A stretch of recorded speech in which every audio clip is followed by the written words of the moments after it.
TUV है ये same भाई। सब सेफ तो हैं भाई साहब इसमें, सब सेफ तो हैं। कैसे चलते चलते पलट गई कैसे? पहिया जाम हो गया। ओहो, ये तो बहुत बड़ा फॉल्ट है इसका। तो आपकी है गाड़ी क्या? आपकी गाड़ी है सर?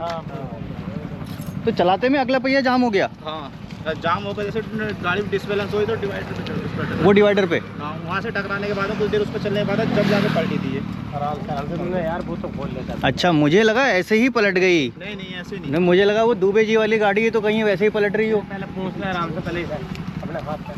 पहिया जाम यानी कि ब्रेक सीज।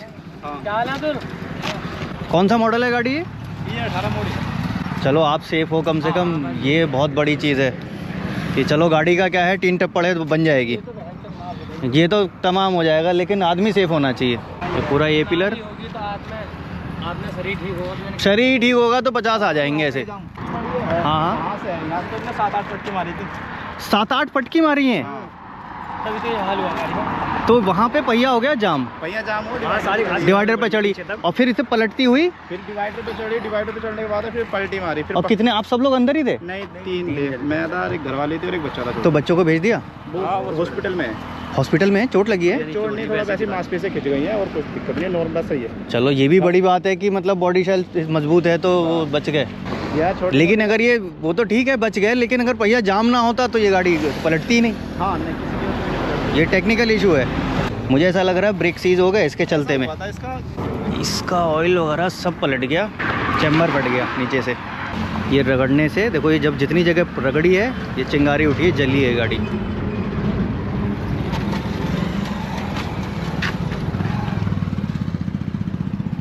पीछे से जब पलटी है तो ये देखो, ये कई पलटी खाते हुए गाड़ी तब आई, और ये ब्रेक जाम होने की वजह से।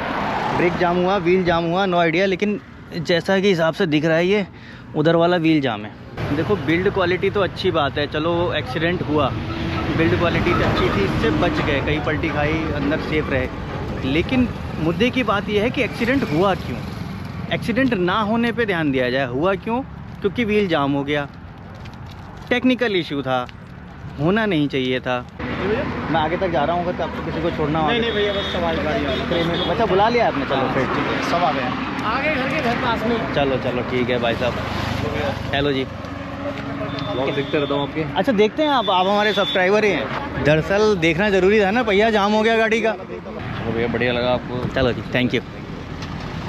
अच्छा आप मैकेनिक हो भाई साहब? कल रात से क्यों हुआ होगा यार, ये पहिया क्यों जाम हो जाता है? डिस्पैच जाम हो जाते हैं, पकड़ कर जाते हैं, बरसातों में पकड़ हो जाती है। तो इतने पकड़ कर जाएंगे कि बिल्कुल पकड़ के रख लेंगे? जाम होता है तो जाम है। अच्छा, पकड़ कर लेता है। पकड़ कर लेता है। वो बड़ी गाड़ी है तो ये सेफ भी है। वही ना, छोटी होती तो कह रहे हैं जी हो जाता है। देखो नंबर दोगे अपना? थोड़ा मैं देखना चाहूँगा आखिर हुआ क्या था गाड़ी में। वीडियो आपने देख ली, जैसे एक्सीडेंट हुआ एज इट इज मैंने दिखा दिया। अक्सर मैं इस तरह से एक्सीडेंट देखने के लिए रुकता हूँ। मैं लंबे लंबे ट्रिप्स करता हूँ, हाईवे पे बहुत एक्सीडेंट मिलते हैं। मुझे लगता है समझदार इंसान वही है जो दूसरों की गलतियों से सबक ले ले। अब जब भी मैं एक्सीडेंट देखता हूँ और वहां जाता हूँ, पता ये लगता है कि मतलब मोस्ट जो केस होते हैं, सबसे ज्यादा केस ड्राइवर की गलती की वजह से होते हैं। गाड़ी ड्राइविंग की मिस्टेक, एक्सीडेंट हो गया। और उनमें से कुछ केस ऐसे होते हैं जिसमें से कि गाड़ी में टेक्निकल इशू था, इसकी वजह से एक्सीडेंट हो गया। इस केस में ज्यादातर जो गाड़ियां मैंने देखी वो महिंद्रा की गाड़ियां देखी, और अधिकतर मैंने टीयूवी ही देखी। अब आपको लगेगा यार ऐसा क्यों बोल रहे हैं, पता नहीं क्यों ऐसा है। टीयूवी का केस आपको भी याद दिला दूं, एक टीयूवी पलटी थी यूपी पुलिस की, जिसकी वजह से दुबे जी भाग गए। फिर वहां पे एनकाउंटर वगैरह वो सारी चीजें दुनिया ने देखी। मैं रिमाइंड कराने के लिए बता रहा हूं कि आपको याद रहे। अब ये टीयूवी मार्केट से डिसकंटिन्यू हो गई, इसके बाद बोलेरो नियो आ गई, और डिसकंटिन्यू गाड़ी हो जाती है तो फिर उसके ऊपर ध्यान नहीं दिया जाता। अगर गाड़ी में कुछ प्रॉब्लम है तो उसके ऊपर कंपनी को ध्यान देना चाहिए। ये वीडियो बनाने का मेन मकसद यही है, एक तो आप लोग अवेयर होंगे, जो एक्सीडेंट से मैंने सीख ली वो आप तक भी आ जाएगी।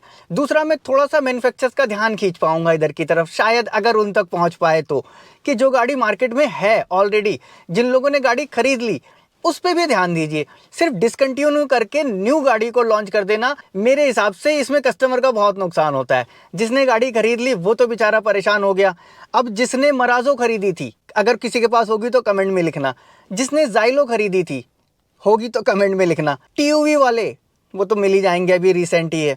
XUV 500 अभी भी मिलेंगे। KUV 100, नियो स्पोर्ट, मतलब कितनी ही गाड़ियां हैं जिनमें एक एक करके कुछ ना कुछ रहा। कंपनी क्या करती है, उनको बंद कर देती है, फिर एक नया लॉन्च कर देती है, उनको बंद कर देती है, फिर एक नया लॉन्च कर देती है। अब पुरानी जिन्होंने गाड़ियां खरीद रखी हैं, जिनके पास वो गाड़ियां हैं, वो तो अपने आप को एक सफ़ेद चूहे जैसा ही समझेंगे, जबकि ऐसा होना नहीं चाहिए।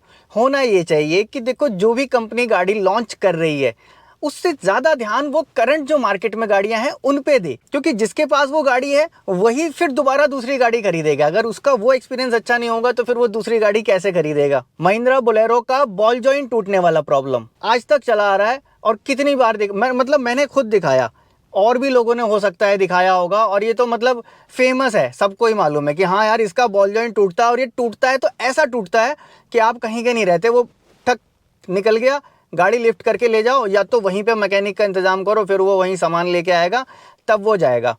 ऐसे ही देखो XUV 500 का ब्रेक वाला प्रॉब्लम, ब्रेक बूस्टर का प्रॉब्लम, TUV में भी ब्रेक बूस्टर का प्रॉब्लम। और ये तो सिर्फ एक मैन्युफैक्चर की बात, क्योंकि आज ही एक्सीडेंट का केस महिंद्रा का है, इसलिए मैं इनकी गाड़ियों के नाम गिना रहा हूँ और इनकी हिस्ट्री बता रहा हूँ। बाकी मैन्युफैक्चरर्स भी पीछे नहीं है। आजकल ये जो नया ट्रेंड आ गया है, इसमें हर कोई ये चाहता है कि मुझे नई गाड़ी मिल जाए, अलग तरह की दिखे, ये उससे अलग तरह की दिखे, जिसका फायदा कंपनीज लेती हैं, और वो अलग अलग दिखने वाली वो गाड़ी बंद करके वो लॉन्च करती हैं, वो गाड़ी बंद करके वो लॉन्च करती हैं। बोले सेल कम हो गई है, इसको लोग खरीद नहीं रहे, अब इसको देखेंगे तब खरीदेंगे।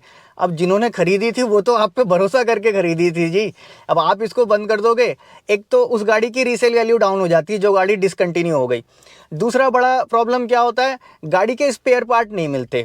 तीसरा, गाड़ी का कोई अपडेट नहीं होता। अगर गाड़ी में कोई प्रॉब्लम है और वो गाड़ी मार्केट में चल रही है तो उसमें अपडेट आएगा, कंपनी को करना ही पड़ेगा अगर उनको आगे वो गाड़ियाँ बेचनी होती हैं तो। लेकिन जो गाड़ी डिसकंटिन्यू हो गई उसमें कोई अपडेट नहीं, उसमें कोई सुधार नहीं, उसका कोई माई बाप नहीं। कुछ समय बाद तो लोग पार्ट्स देना भी बंद कर देते कि साहब पार्ट्स है ही नहीं। कहने का मतलब ये है कि स्पेयर पार्ट्स की अवेलेबिलिटी जो गाड़ियां हैं मार्केट में उनकी नहीं हो पा रही है, फिर जो डिसकंटिन्यू हो जाती है उनकी तो मतलब एक ऐसी टेढ़ी खीर हो जाती है कि आदमी सोचता है यार इसको छुओ ही मत, इसके पार्ट में कुछ प्रॉब्लम आ गई तो पार्ट मिलेगा नहीं। वैसे में ऐसा स्कॉर्पियो एन का देख लो आप, जिसने पहले गाड़ी खरीदी वो ऐसा बन गया जैसे कि मान लीजिए कोई सफ़ेद चूहा हो जिसके ऊपर एक्सपेरिमेंट कर दिया गया हो। बस एक छोटा सा मैसेज था, कहीं विजन टी के चक्कर में पीछे वाली गाड़ियां ना भूल जाना, पुराने कस्टमर को ऐसे ही ना छोड़ देना। ऐसे ही रोड पे चलती हुई गाड़ियां पलट जाएंगी तो फिर कैसे काम चलेगा। एक्टिव फीचर्स के साथ साथ पैसिव फीचर्स पे भी काम किया जाए जिससे एक्सीडेंट ही ना हो, और आप लोग कार खरीदने से पहले इन दोनों फीचर्स के बारे में भी समझ सको। सेफ्टी का मतलब सिर्फ एयरबैग और बॉडी की क्वालिटी नहीं होती, सेफ्टी का मतलब ओवरऑल सेफ्टी होती है, एक्टिव और पैसिव दोनों फीचर्स मिला के। फिलहाल आज की इस वीडियो में इतना ही था। वीडियो अगर अच्छी लगी हो तो लाइक कर देना, मन में कोई सवाल या फिर कोई सुझाव आ गया हो तो नीचे कमेंट बॉक्स में लिख देना। मिलेंगे नेक्स्ट वीडियो में। Thanks for watching.